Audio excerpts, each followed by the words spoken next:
균형 있게 그렇죠. 골고루 섭취해 주는 게 굉장히 건강에 중요한데요. 여기 플러스 하나 더해서 비록 우리 몸에 흡수가 되지는 않지만 장내 미생물, 장내 유익균들에게 도움이 되는 좀 별도로 추가로 좀 먹어줄 필요가 있다. 그래야 우리가 이제 공생관계를 이루고 있는 이 미생물들을 잘 가꾸면서 결국 건강에도 도움이 될 수 있다는 것이죠.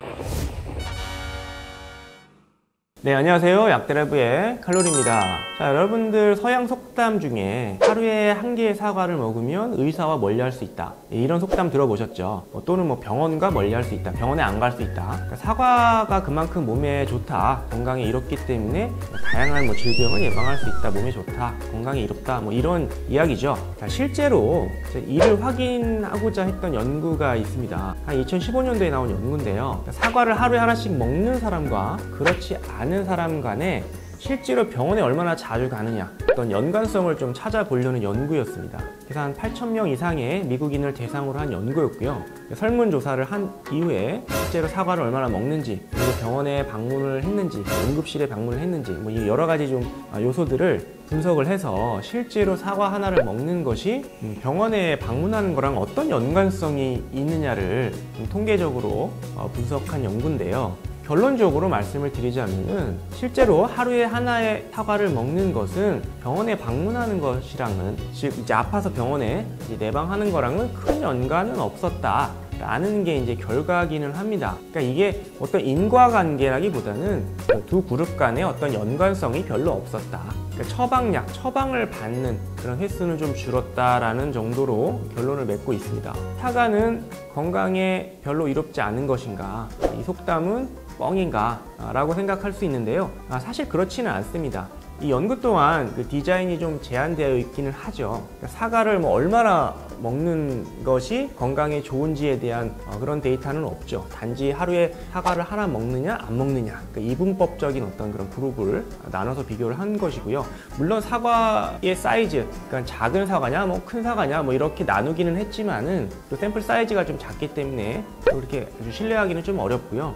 또 병원에 간다라는 것이 어떤 질환으로 가느냐, 그렇죠? 만성 질환이냐, 혈압이냐. 그렇다면 사과가 어떤 특정 질환에 좋다라고 또 얘기할 수 있겠지만, 그렇지 않고 단지 이제 병원에 가는 것 자체를 그런 행동을 봤기 때문에 실제로 사과가 어떤 질환에 병원에 간 목적이랑의 어떤 연관성은 사실 밝히기 좀 어려웠죠. 이 연구 결과만 가지고 사과 쓸데없네, 괜히 먹었어, 이렇게까지 얘기할 필요는 없다는 얘기죠. 실제로 사과는 건강에 이로운 점이 많죠. 여러분들 아시겠지만 사과는 특히 이 껍질에 여러 가지 항산화 물질이나 식이섬유가 많이 들어있기 때문에 실제로 건강에 이로운 점들이 굉장히 많습니다. 저는 이 사과의 어떤 성분이 장내 미생물, 장내 환경을 개선해 주는데 굉장히 도움이 많이 되기 때문에 저는 그런 면에서 사과의 섭취를 좀 많이 권장하는 편입니다. 특히 껍질채 같이 먹는 걸 좀 많이 권해드리죠. 우리가 장내 환경, 장내 미생물 환경에 대한 관심이 최근에 많아졌죠. 그래서 여러분들 유산균도 많이 먹고요. 또 유산균에 먹이다 해서 프리바이오틱도 많이 먹고 그와 관련된 제품들, 유제품들, 이런 식품들이나 제품들 많이 드시리라 생각이 됩니다. 실제로 사과에 들어있는 식이섬유와 여러 가지 항산화 물질들, 폴리페놀 같은 그런 여러 좋은 물질들은 장내 환경, 그러니까 유익균들이 잘 살아나갈 수 있게 도움을 준다는 거죠. 우리가 음식을 섭취하는 데 있어서 여러 가지 영양소들, 탄수화물, 지방, 단백질, 미네랄 이런 것들을 이제 균형 있게 골고루 섭취해 주는 게 굉장히 건강에 중요한데요. 여기 플러스 하나 더해서 비록 우리 몸에 흡수가 되지는 않지만 장내 미생물, 장내 유익균들에게 도움이 되는 좀 별도로 추가로 좀 먹어줄 필요가 있다. 그래야 우리가 이제 공생관계를 이루고 있는 이 미생물들을 잘 가꾸면서 결국 건강에도 도움이 될 수 있다는 것이죠. 우리가 반려견, 반려묘들 우리가 좋은 음식들을 챙기듯이 우리가 같이 이제 장내에 공생하고 있는 미생물들까지 좀 챙길 필요가 있다는 거죠. 그런 의미에서 장내 미생물, 유익균들이 좋아하는 음식들을 우리가 조금 챙길 필요가 있다. 우리 입맛에만 맞는 그런 음식들을 즐길 것이 아니라 한 번쯤은 비록 보이지는 않지만 장내 미생물들이 좋아하는 음식을 좀 인위적으로 일부러 좀 먹을 필요가 있다.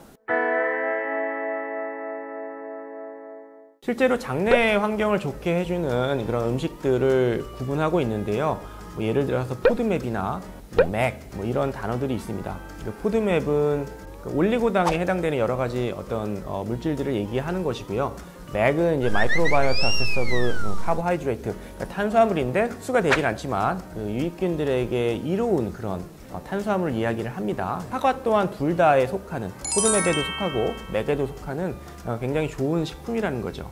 그런 의미에서 사과는 우리가 굉장히 손쉽게 쉽게 구할 수 있는 과일이지만 당에, 우리 건강에 좋다, 이로울 수 있다.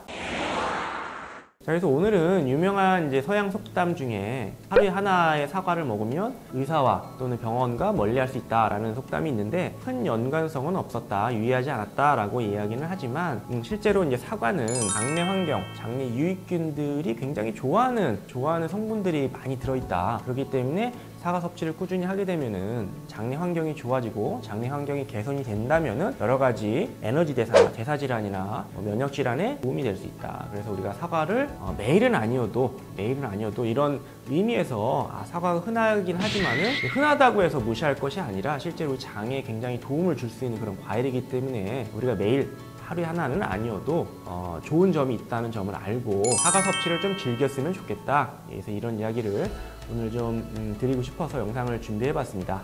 감사합니다.